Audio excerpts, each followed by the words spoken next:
तो ये बताइए चेयरमैन साहब कि कहा जाता है कि जब सपा की सरकार होती है तो उसमें आप गुंडागर्दी। देख लीजिए ना गुंडागर्दी किस सरकार में, अभी 3 दिन पहले ही ओवैसी साहब पे तो हमला हुआ है। दिन दहाड़े टोल प्लाजा पे हमला हो रहा है, गोलियां धड़ चला रहे हैं। तो गुंडागर्दी किसकी सरकार, कमर तोड़ दी इन्होंने। जो सस्ती चीज़ हमें मिल रही थी हमें अलग से ही क्या देती, हमारे माल की बिक्री की व्यवस्था करते, हमें कच्चा माल सस्ते दर में मुहैया कराते। मगर ये सब क्या करते कि जो व्यवस्था जो सुविधा हमको मिल रही थी सस्ते रेट में बिजली, वो व्यवस्था जो तो कह रहे हैं कि गुंडा माफियाओं का सफाया हो चुका है। कहाँ दबाया हो चुका। अभी 2 दिन पहले ही तो ओवैसी साहब पे हमला हुआ। ओवैसी साहब जो 5 मरतबा 4 मरतबा के MP हैं, सीनियर एक पार्टी के वो लीडर हैं, और उनकी जान को जब सुरक्षा नहीं है, जब उनकी जान सुरक्षित नहीं है तो आम आदमी की जान कितनी सुरक्षित होगी। तो दिन दहाड़े गोली चल रही है। अब वो भी नेता हो गए, दल बदलू नहीं थे, अब सपा में आके दल बदलू हो गए। ये बताए बदलू तो दल बदलू तो किसी भी दल में जाए तो होगा ना, कहा जाएगा। लेकिन अब सपा में आ गए तो दल बदलू हो गए। और यही भाजपा में जब गए थे तो दल बदलू नहीं थे, बड़े अच्छे बड़े नेक आदमी थे।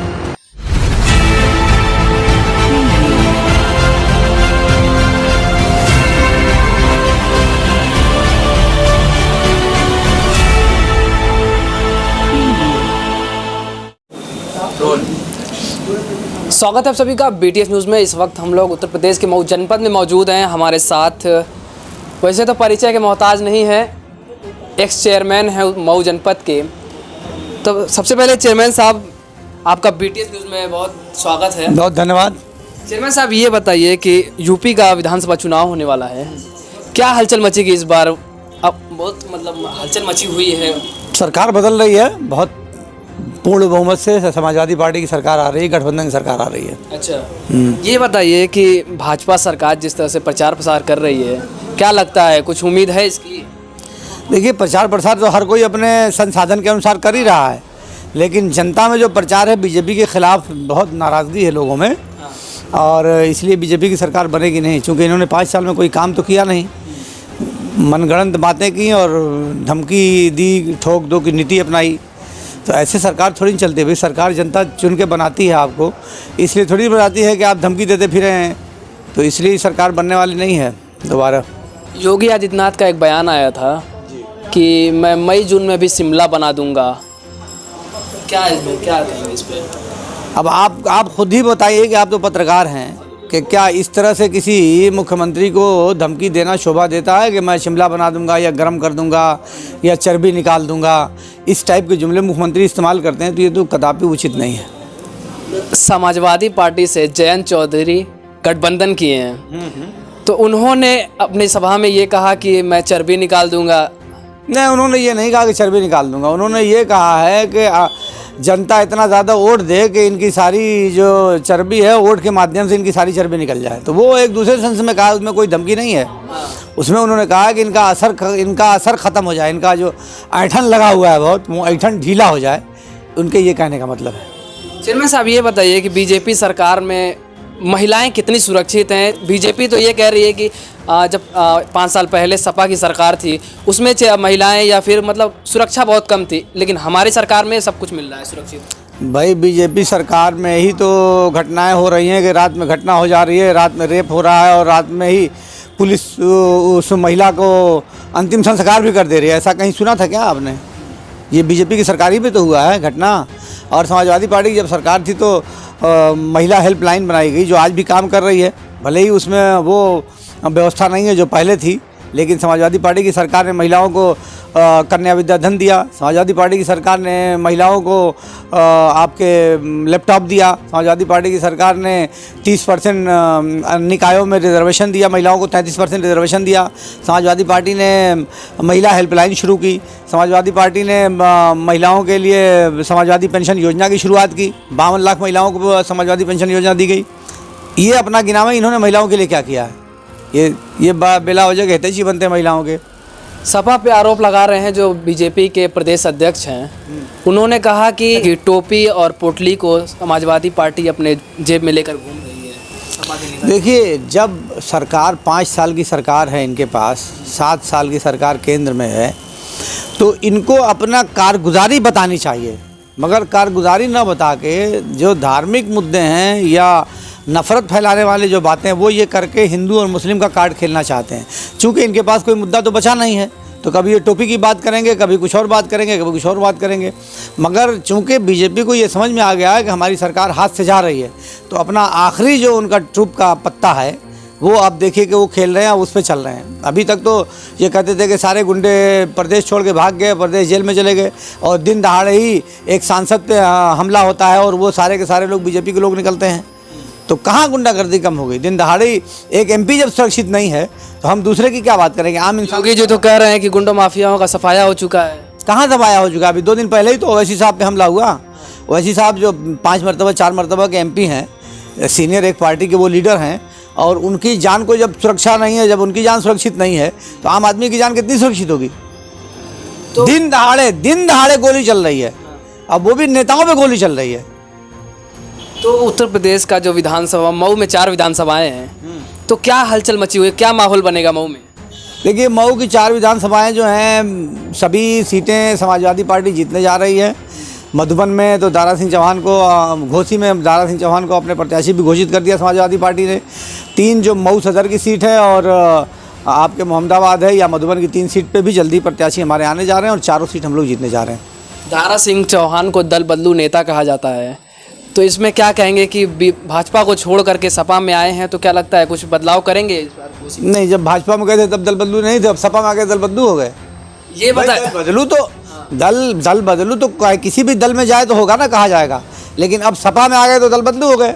यही भाजपा में जब गए थे तो दल बदलू नहीं थे, बड़े अच्छे बड़े नेक आदमी थे भाई। आज भी वो आए हैं, जाहिर सी बात है कि भाजपा के साथ वो रहे 5 साल, और उनकी नीतियाँ, उनका तो साफ कहना है, उन्होंने बताया, कारण भी बताया कि पिछड़ियों का और अल्पसंख्यकों का और दलितों का भारतीय जनता पार्टी की सरकार में कोई सम्मान नहीं है, कहीं बराबरी का दर्जा नहीं मिलता है। वो लोग सोफे पे बैठते हैं तो हम लोगों को बेंच पे बिठाते हैं, स्टूले बिठाते हैं। आखिर क्या वजह रही होगी कि 5 साल छोड़ा है? आखिर क्या वजह रही होगी कि 5 साल मतलब मलाई मारने के बाद वो लास्ट में कहते हैं कि पिछड़े वर्ग के लोगों का ध्यान नहीं दे रही है बीजेपी? नहीं, वो पीड़ित तो पूरे 5 साल रहे उसमें। लेकिन जब समय, हर काम समय से होता है, और उनको जब मुनासिब समय आया कि बीजेपी ने जो उनके साथ धोखा किया था, तो वो किस तरह से बीजेपी को धक्का पहुंचावें, और अब आज वो लड़ाई लड़ रहे हैं कि बीजेपी की सरकार को उखाड़ फेंकना है। आज वो हमारे साथ खड़े हैं। मधुबन से विधायक थे, तो अब ये बताइए कि मधुबन की जनता ये कह रही है कि उन्होंने कोई विकास नहीं किया, कभी झांकने नहीं आए वहाँ पे, तो क्या लगता है कि उनको घोसी से टिकट मिला है तो वहाँ पे कुछ विकास करेंगे? देखिए, मधुबन में कितना उन्होंने विकास किया ये मैं नहीं जानता हूँ, लेकिन ये कि घोसी के अंदर अब वो आएंगे, जीतेंगे, जब समाजवादी पार्टी के साथ जीतेंगे, इसका जवाब तो बीजेपी के लोग देंगे ना, क्योंकि बीजेपी के विधायक थे वो।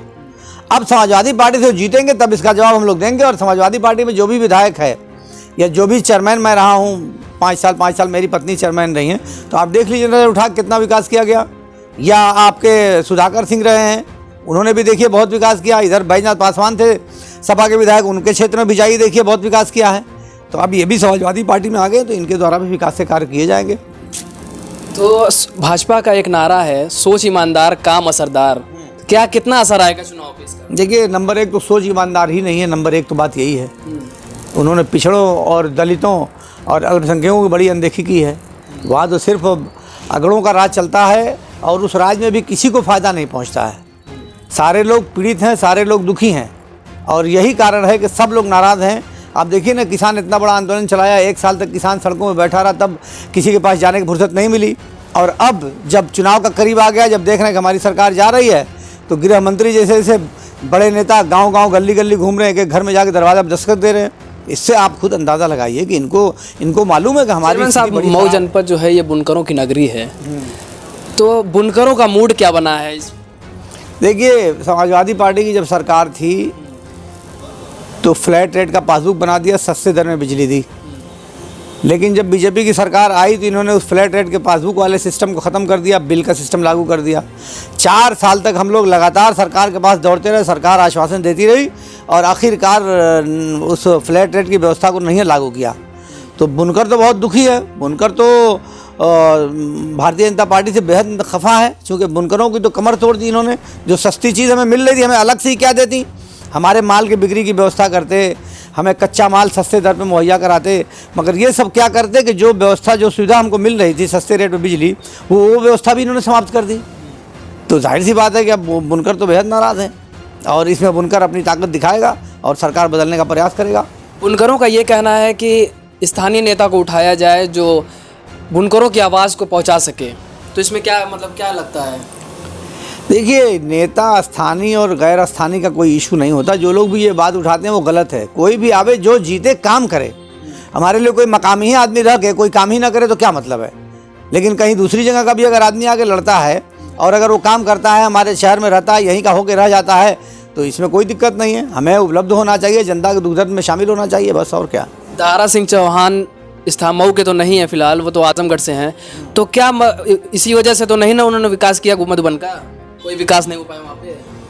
नहीं, ऐसा नहीं है कि वो वन मंत्री थे तो उस हिसाब से उन्होंने काम तो अपने क्षेत्र, जो उनको प्रोटोकॉल मिला था उसके एतबार से उन्होंने काम तो किया ही है वहाँ मधुबन में। ऐसा थोड़ी ना कि एक काम नहीं किया है। लेकिन बाकी और जो हमारे जो नेता रहे हैं, जिनके बारे में मैंने आपको बताया, बैजनाथ पासवान के बारे में, चाहे सुधाकर सिंह के बारे में, जो ये लोग रहे हैं, तो आप देखिए कितना विकास हुआ इनके क्षेत्रों में। तो चेयरमैन साहब ये बताइए कि जो चुनाव में माहौल मचा हुआ है, क्योंकि अखिलेश यादव का भी बयान आया था कि 300 यूनिट बिजली दिया जाएगा जनता को, पब्लिक तक, तो ये बताइए कि आम आदमी तो मुफ्त करने की बात कर रही है, तो इस पर क्या कहेंगे? नहीं, देखिए, उन्होंने तो नंबर 1 पे तो ये कहा कि सरकार समाजवादी पार्टी की बनेगी, तो जो बुनकरों को फ्लैट रेट में बिजली दी जाती थी वो फिर वो उस व्यवस्था को बहाल किया जाएगा। इसके अलावा आम लोगों के लिए उन्होंने कहा कि 300 यूनिट बिजली फ्री दी जाएगी। और भी बहुत सारी घोषणाएं हैं। घोषणा पत्र हमारा जल्दी अगले हफ्ते तक उम्मीद है कि आ जाना चाहिए, तो घोषणा पत्र आने दीजिए। बहुत सारी घोषणाएं ऐसी होने जा रही हैं जो जनता के हित के लिए। समाजवादी पेंशन को फिर से बहाल करने की बात की गई और ये कहा गया कि जो 500 रुपया देते थे वो अब 1500 रुपया महीना दिया जाएगा। तो इस तरह से बहुत सारी योजनाएं हैं जिनका लाभ मिलना है। और लैपटॉप उन्होंने कहा कि फिर सरकार बनेगी तो फिर लैपटॉप दिया जाएगा। तो समाजवादी पार्टी का तो अब रिकॉर्ड रहा है कि जो भी बात बोलती है चुनाव में, उस पर चुनाव के बाद जब सरकार सत्ता में आती है तो उस पर अमल दरामद करती है और उस पर वो तमाम सुविधाएं देती है जिसका वादा करती है। बल्कि जिन चीज़ों का वादा नहीं किया था, जैसे पूर्वांचल एक्सप्रेसवे का वादा नहीं किया था, लेकिन फिर भी पूर्वांचल एक्सप्रेसवे की आधारशिला रखी। आपके आखिर क्या वजह रही होगी कि आप लोगों ने उन्होंने उसका कोई वादा नहीं किया था? नहीं, देखिए, पूर्वांचल एक्सप्रेसवे का तो शिलान्यास अखिलेश यादव ने अपनी सरकार में ही किया था ना। ज़मीनों का आवंटन हो चुका था और पेमेंट उसका तमाम किसानों को किया जा चुका था, तभी ना उन्होंने शिलान्यास किया था। इसका शिलान्यास ये लोग करते हैं। इनका कोई एक काम आप बता दीजिए जो इन्होंने शिलान्यास भी किया हो और उद्घाटन भी किया हो। ये तो समाजवादी पार्टी के जो काम है उसी का शिलान्यास करते हैं। जो शिलान्यास हो चुका है उसी का दोबारा शिलान्यास करते हैं। जैसे कांग्रेस के ज़माने में गोरखपुर और जो बनारस की 4 लेन रोड बन रही है, उसका कांग्रेस के ज़माने में उसका शिलान्यास किया गया था, मगर फिर मोदी जी ने, गडकरी जी ने भी उसका शिलान्यास कर दिया। तो ये तो इन लोगों का मामला अजीब है। अपनी कोई नई योजना नहीं ले आते। आप ही बताइए, मऊ में 5 साल से, आप मऊ के लिए 5 साल में इस सरकार ने क्या काम किया? एक काम कोई बता दे। मऊ के लिए एक काम, एक योजना, एक ओवर ब्रिज का मामला था जो हम लोगों ने इतना कोशिश की उस पर, और तमाम लोगों ने भी कोशिश की, यहाँ तक कि मामला हाई कोर्ट तक गया। वो रोड सेंक्शन हो गई थी समाजवादी पार्टी की सरकार में, उसे उत्तर प्रदेश सरकार ने मंजूरी दे दी थी और भारत सरकार की रेलवे कांग्रेस की हुकूमत थी उसने मंजूरी दे दी थी। अब मंजूरी का कोई प्रॉब्लम नहीं, सिर्फ बजट सेंक्शन करना है। तो बजट सेंक्शन आज तक नहीं हुआ कि वो पुल बन सके। अब समाजवादी पार्टी की सरकार बनते ही देखिएगा उस पुल को हम लोग बनाएंगे। योगी आदित्यनाथ ने 1 करोड़ के आसपास छात्रों को जो लैपटॉप और स्मार्टफोन बांटा, तो क्या लगता है कि चुनाव में इसका असर दिखेगा? जो 18+ की उम्र के जो नए वोटर पड़ेंगे, क्या उनका अट्रैक्शन बढ़ेगा उनकी तरफ? देखिए, 18-20 करोड़ के 20 करोड़ वोटर जहाँ हैं वहाँ 25 लाख 30 लाख अगर लैपटॉप इन्होंने बांटा, लैपटॉप तो बांटा नहीं इन्होंने आईफोन बांटा है, फ़ोन बांटा है। बहुत मामूली सा कोई फ़ोन है, उसमें तमाम फीचर भी नहीं है और वो लड़के अपनी मर्ज़ी से उसको चला भी नहीं सकते हैं। उसका जो फंक्शन दिया हुआ है आपकी अपनी मर्ज़ी से नहीं चलेगा, उस सरकार की मर्ज़ी से फ़ोन चलता है। तो जिन लोगों ने लिया उनके यूज़ में आ ही नहीं रहा है, वो कह रहे हैं कि सब रखा हुआ है, किसी काम का नहीं है। चाहे उन्होंने जो फ़ोन दिया हो, चाहे और एक चीज़ और कोई दिया है, दोनों का हाल वही है।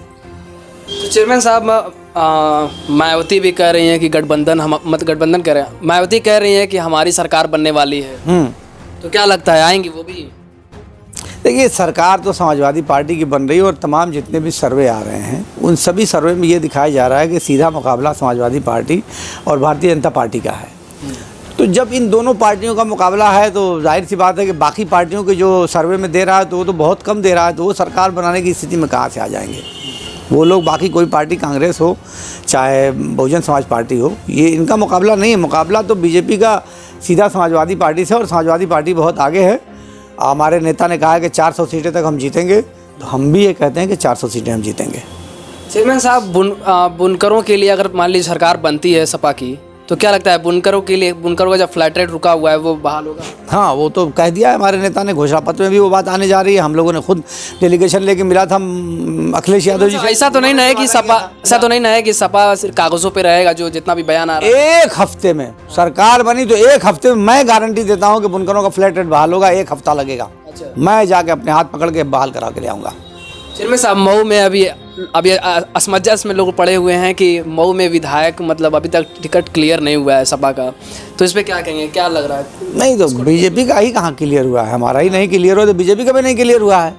अब हम लोग इंतज़ार कर रहे हैं, हमारे 1 विधानसभा का हो गया, 3 विधानसभा का बाकी है, तो हम लोग इंतज़ार कर रहे हैं कि जब उसकी घोषणा हो जाती है तब दिन लग जाना है जिसके लिए घोषणा। अभी आप लखनऊ गए थे, क्या रणनीति बन रही है इस बार? देखिए, वहाँ तो रणनीति साफ है, चूँकि हमारा आज 7वें चरण में चुनाव होना है, तो इसलिए बाकी ये है कि बाकी चरण के चुनाव कुछ निपटेंगे तो इनका भी हमारा पर्चा दाखिला 10 फरवरी के से 17 फरवरी तक है, तो अभी हमारे पास टाइम है, तो इसलिए इनकी घोषणा नहीं हो पा रही है। लेकिन बीजेपी को घोषणा नहीं कर रही है। मैं कह रहा हूँ वो तो सत्ता में थे, उनके चारों विधायक उन्हीं के थे, तो आखिर बीजेपी जवाब देना कि क्या उनको इन चारों विधायकों का टिकट काटना है कि आखिर नहीं। अभी तक वो क्यों घोषणा नहीं कर रही है, क्या वो टिकट काटना है क्या चारों विधायकों का? चारों विधायक तो उन्हीं के, 3 विधायक तो उन्हीं के थे 4 में। एक अगर सदर को छोड़ दिया जाए तो 3 विधायक तो भाजपा के थे, तो अगर उनको तीनों का टिकट काटना है क्या, कि मेरा पूछना है ये भारतीय जनता पार्टी के लोगों से कि क्या उनका टिकट काटना है क्या, कि अभी तक आप घोषणा नहीं कर रहे हैं? भाई वो तो सीटिंग है, उनका तो ऐलान कर ही देना चाहिए था। चेयरमैन साहब, जैसे ही डेट क्लियर हुआ, आचार संहिता लागू हुई, फौरन देखा गया कि भाजपा के जितने भी नेता थे ये भाजपा का दामन छोड़ रहे थे। आखिर क्या वजह थी?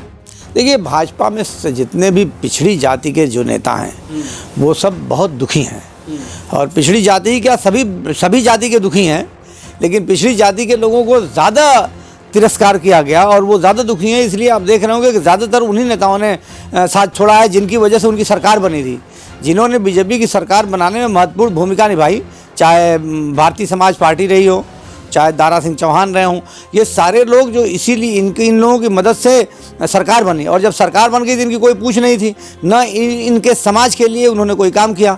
नतीजा ये हुआ कि वो मायूस होकर अब उन्हें उम्मीद है कि समाजवादी पार्टी हमारे समाज के लिए काम करेगी, तो वो समाजवादी पार्टी के साथ खड़े हो रहे हैं, और समाजवादी पार्टी सभी का सम्मान करती है, इसमें कोई शुबा नहीं है, और सभी का मान रखेगी। चेयरमैन साहब, ये बताइए कि मुलायम सिंह यादव की जो बहू है छोटी वाली, वो आखिर क्या, हाँ पूर्णा यादव, क्या वजह रही कि वो बीजेपी में चली गई? अब वजह का क्या है भाई, वो बहुत दिनों से बात कर रही थी बीजेपी से, उनकी नज़दीकियाँ तो जग जाहिर थी, देखने को मिली रही थी। अब वो बीजेपी में चली गई तो दुख दूर हो गया, हम भी खुश, तुम भी खुश। कोई तो वजह होगी, परिवार में परिवारवाद चल रहा है, क्या चल रहा है? नहीं, परिवारवाद अब कहाँ परिवारवाद रह गया? जब मुलायम सिंह के बेटे एक पार्टी के राष्ट्रीय अध्यक्ष हैं और उनकी बहू बीजेपी में है, तो परिवारवाद कहाँ रह गया? तो आखिर क्या वजह हुई कि अपने परिवार को वो छोड़ करके चली गई बीजेपी में? परिवार में मतलब इसका जवाब तो वही देंगी ना, लेकिन इतना मैं जानता हूं कि उनका बीजेपी के साथ पहले से ही तालमेल था कुछ न कुछ, और उनकी नज़दीकियां थी, और नज़दीकियां खुल के सामने आ गई कि वो बीजेपी के साथ चली गई। अब उनके लिए भी, उनके भविष्य के लिए हम लोग उज्ज्वल भविष्य की कामना करते हैं कि गई हैं, अब भारतीय जनता पार्टी के साथ गई हैं, तो वहाँ जाके समाजवाद का प्रचार करेंगी, समाजवाद को फैलाएंगी। तो अखिलेश यादव तो कह रहे हैं 10 तारीख को हम वापस आ रहे हैं लौट करके। बेशक आ रहे हैं, इसमें कोई शुबा है क्या? तो ये बताइए चेयरमैन साहब कि कहा जाता है कि जब सपा की सरकार होती है तो उसमें गुंडागर्दी ज़्यादा होती है। अब गुंडागर्दी तो आप यादव समाज के हैं, ये आप देख लीजिए ना, गुंडागर्दी किस सरकार में हो रही है? 3 दिन पहले ही ओवैसी साहब पे तो हमला हुआ है, दिन दहाड़े टोल प्लाजा पे हमला हो रहा है, गोलियां थर चला रहे हैं, तो गुंडागर्दी किसकी सरकार में ज़्यादा है? ये सब बेकार की बातें, इनका ये जुमलेबाजों की सरकार है, और जुमलेबाजी का इनका समय समाप्त हो रहा है। अब इनका बुरिया बिस्तरा गोल होगा। अभी तो 10 तारीख को यूपी का फैसला होगा, और आने वाले 2024 में भारत सरकार का भी फैसला हो जाएगा, केंद्र से भी वो सरकार जाएगी।